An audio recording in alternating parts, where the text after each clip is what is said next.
So dun sa mga ibang trabaho na bago pa lang sisimulan, yung may nakita nyo yung ginawa ko na 8 unit is iba yung pricing naman yung mga lods.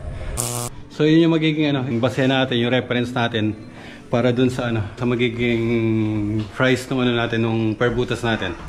Then mga lods, dun sa pricing, meron tayong nilagay dyan na tataas yun or bababa, magbabase dun sa sa difficulty nung trabaho, kung gaano kahirap yung magiging trabaho dun, then kung gaano katagal mga lodi. Katulad dito 6 hole, 6 na butas yan, so kasama yan dun sa bilang.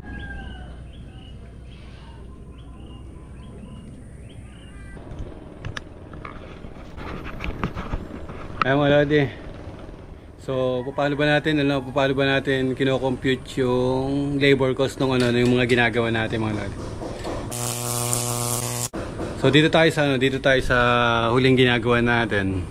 So ipapakita ko yung kung paano natin kino-compute yung labor cost ng nung project natin.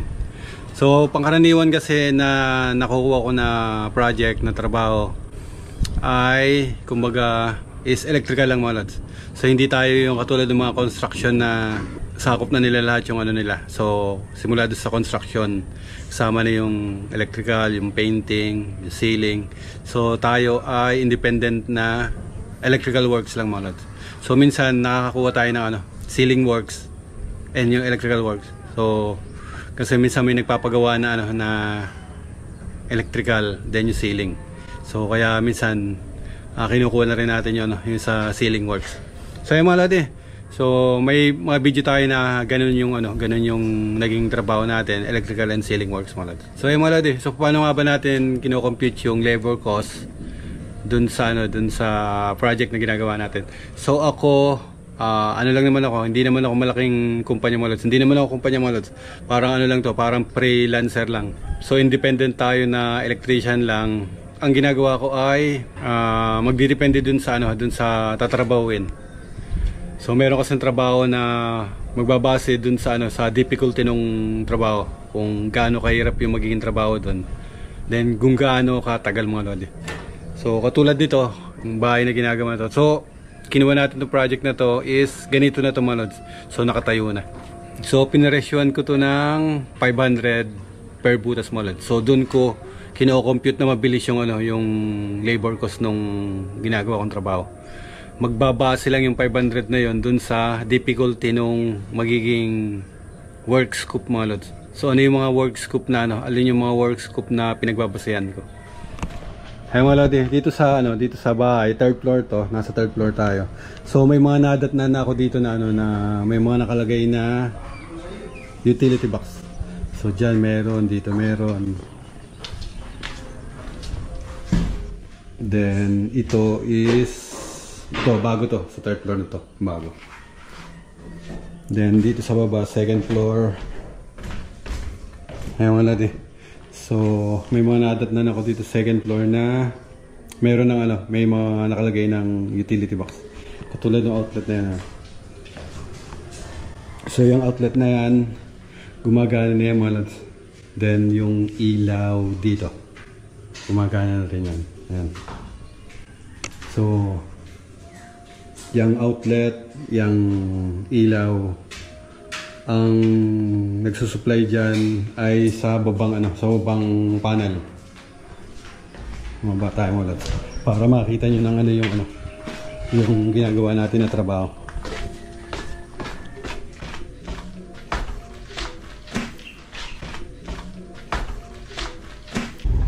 Kaya mga lodi, ito yung panel sa baba. So mayroon lang may nakalagay ng panel dito. Then doon sa 2nd floor may nakalagay na. May mga electrical na dito sa baba, dito sa garage. May ilaw, may mga outlet na dito. May dinagdag lang tayo na isa dito. Yan. So dinagdag natin yan additional. So na dito ang panel sa baba. Meron na dito. The 2nd floor, meron na din na nakalagay yan mga lods. Nung nagpunta tayo dito, meron ng dito. Meron ng shoutout. Ayun. Ay mga lodi, bali itong panel na natin sa 2nd floor ay meron na rin yan. So dinala natin yan ng meron na. Itong mga tong outlet, bali utility, may mga nakalagay na utility na dyan. Ito yata meron na rin. Dito meron na rin yung dalawa doon. Isa doon mga lods. Tsaka isa doon. So ito may utility na rin to. So ito yung pinakita ko dati na ano, na meron ng pipe na papunta doon sa taas. Yung mga tumaas na pipe. Kaya doon natin kinuha yan sa taas mga lods. So yun, meron yan papunta ron. Ito meron. Yung outlet dito meron yan. So kumbaga sana pinagduktong-duktong na lang natin yung mga ano yan. Yung mga pipes pinagduktong-duktong na lang natin. Sa outlet, may mga ano na yan dati, may mga utility. Pero binilang pa rin natin yung ano yan. Kasi wawiringan natin, terminate natin. Then install device natin. So nilagyan natin ang pipe papunta doon. Then papunta doon. Then papunta doon. So yun yung ginawa natin. Then yung iba makita nyo may nakapahalang. So yan kasi additional yan. Ito na dito sa lugar na ito, tsaka yun sa taas. Then yun doon sa likod doon sa may terrace doon, makita doon yung may pinto dyan. Master bedroom yan. Ano yan, bali may outlet din yan doon sa labas. So yun yung nagiging scope of work para doon sa butas na yan. Lahat ng outlet bilang, lahat ng switch bilang, lahat ng ilaw bilang. Sa ilaw, ayan makita nyo. Ang ano kasi dito is katulad dito, hindi yan slab. Plywood yung nakalagay dyan, may mga framing. So, dyan natin makikita kung paano natin i-layout yung mga piping ng mga wires ng mga ilaw. So, kaya nakita nyo, flexible lang yung nilagay natin dyan. Then, mga junction box para doon sa mga ilaw. So, dito sa, ito sala kasi ito mga sala, then master bedroom. Saka, ito walk-in closet to, then yung labas mga lods. So, puro flexible lang yung ginamit natin dyan, makikita nyo yan. Then, lahat ng, tulad dito, may panel. Kung i-install yung panel, so dun sa panel installation, 1.5 ko kinukuha yung ano, 1.5 ko kinukuha yung installation ng panel na. Sa termination, wala pa. So, ang termination, sinasama ko doon sa bilang no, ano, sa bilang nung per butas. Katulad dito, 6 hole, 6 na butas yan. So kasama yan doon sa bilang. Third floor tayo mga lods. Ito lalagyan pa natin yan. So itong na dito is additional yan. Ito yung mga dating bilang ng ilaw. So binilang natin yan as 1, 2, 3. Sa loob 4, 5, then 6. So yun yung bilang natin ng ilaw, 6. 7, pati yun doon sa labas na yung ones. Mayroon dyan sa labas. So 7. 1, 2, 3, 4, 5, 6, 7. Pati doon sa labas, 7. So alas dito tayo naglagay ng outlet. So every outlet niyan, dalawa, ilaw, isa. Switch, isa. So alos 4 na butas yun kinakain isang, ano, yung isang room. Then dito sa ano, dito sa second floor. So eto meron na to, may idinat na tayo dito na may ilaw. So bilang natin isang ano, isang main light, then 4 na pin light, so 5. Sa kwarto ganito din 5. Then sa closet isa. Dun sa balcony sa labas meron diyan isa. Then may additional na ano, na wall light sa magkabilang side ng ano, sa magkabilang side ng door. Then CR, isa. Then dito may inabutan tayo na isa. Yun. So inabutan na natin yung ilaw na yan na dito isa. Dito bilang natin isa. Kaya wala din. Then dun sa switches, sa CR isa. Dito inabutan na natin yung switch nito. Makita niyo yung switch na to. So ito yung nagko-control dito sa ano, sa ilaw na to. Then meron silang temporary dati na nakalagay dito. Kaya nagkaganto na yung switch na yan. So ito yung nilagay natin ng panibago para sa 3-way. Then ito. So tayo na nagkabit nito. So ito meron na to dati. Tayo nagkabit nito. So yung bilang ng switch, yun yung binilang ko mga lods. So yun yung magiging ano, yung base natin, yung reference natin para dun sa ano, sa magiging price ng ano natin, nung per butas natin. So sabi ko nga, doon ko kinukuha lang yung ano, yung pricing ko sa per butas mga lods. Then magkakaroon lang ng tataas yon or bababa, magbabase dun sa ano, sa difficulty ng trabaho, kung gaano kahirap yung magiging trabaho dun, then kung gaano katagal mga lodi. Kung dun sa scope of work is Katulad yung mga pinakita ko sa'yo, meron ng mga ano dito. So kaya ang ginawa ko dito is 500 lang per butas ko kinuha mga lods. So lahat ng butas, lahat ng ilaw, lahat ng outlet, lahat ng switch. Kung 6 hole yung panel, 6 na ano yun, 6 na butas ko kinukuha yung mga lods. So katulad nun, nakalagay na yung panel dun sa second floor. So tayo nagkabit ng breaker, bali 4 yung nilagay na breaker dun. Then tayo na yung nag-terminate. So ibinilang ko rin yun as butas mga lods, yung 4 na breaker na yun. Then dun sa bilang ng ilaw, sa bilang nung outlet, sa bilang nung switches.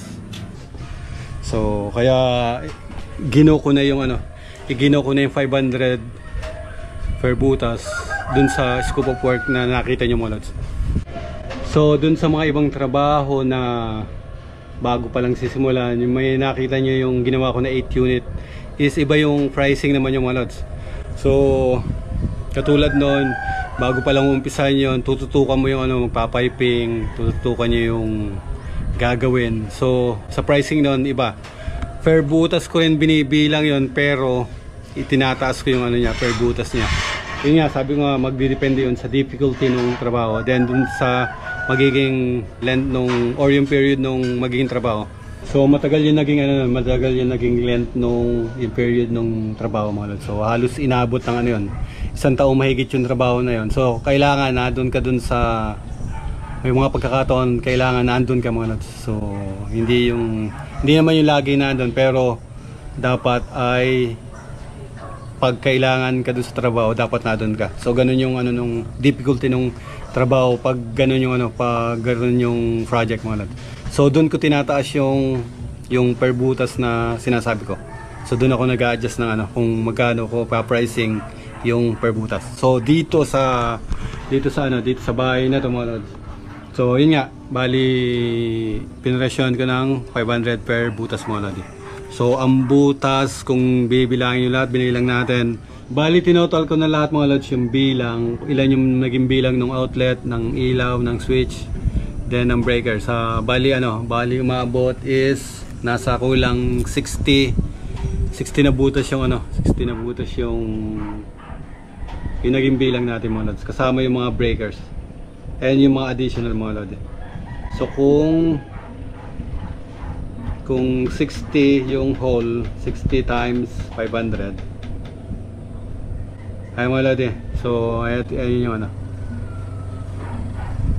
so nasa 30k yung ano, 30k yung ipe-presyo natin dun sa labor cost. 30k yung ipe-presyo natin dun sa labor cost nung ano, nung gagawin natin. Anticipate nyo na may mga mababawas dun sa ano na yun. Kung sana is tatawad. Normal naman yung gano'n na ano, na tumatawad. Yun yung anticipate nyo pag magpa-pricing kayo nung ano, nung tatrabuhin yung mga ano. So katulad nga nito, so nagkasundo na kami, ibinigay ko yung presyo sa ganung halaga mga lods. So halos nasa ano yun, nasa kulang 30. Then tumawad, so inano ko lang ng ano to, ng 25k mga lods. So pipinilat ko lang ng 25k. So kasama yung mga additional na nadagdag. So all in all na yun dun sa ano, sa kulang na 60 na butas. All in all yung mga lods. Kasi halos ako din nag-layout ng mga ilaw nito, ng outlet. Yung ibang outlet kasi nakalagay na. Yung ilaw, ako nag-layout ng ano, ng mga ilaw. Kung saan may dapat lagyan na ilaw, so pinalagyan. Then yung additional na gusto niyang lagyan ay sinama natin yung mga lods. So dun sa 25k na yon is yun na yung napagkasunduan namin. So tumawad. So nasa 30 sana, ayan. So tumawad, ginawa na lang natin na 25k mga lods, para dun sa electrical wiring nitong bahay mga lods. So bali 2 floor yung ginawa natin nito. Nakita nyo naman doon sa ano, doon sa forma ng bahay mga lods. Second floor, yung iba meron na.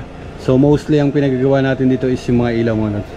Then dito sa third floor, then mga lods, dun sa pricing, meron tayong nilagay dyan na ano, naka 3-way mga lods. Katulad nitong ilaw dito mga lods. Ay mga lods, itong ilaw na to ay naka 3-way yan, kasi hagdan ng pagbaba to. So ilaw na hagdan to, so naka 3-way to. So ilaw ng 3-way. Sa baba, meron ding ilaw yan na 3-way mga lods sa baba.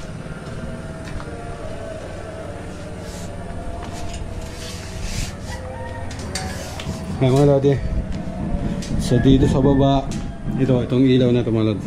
So naka 3-way yan. Ay mga lods, naka 3-way yan dun. Nakita nyo naman doon sa ginawa natin.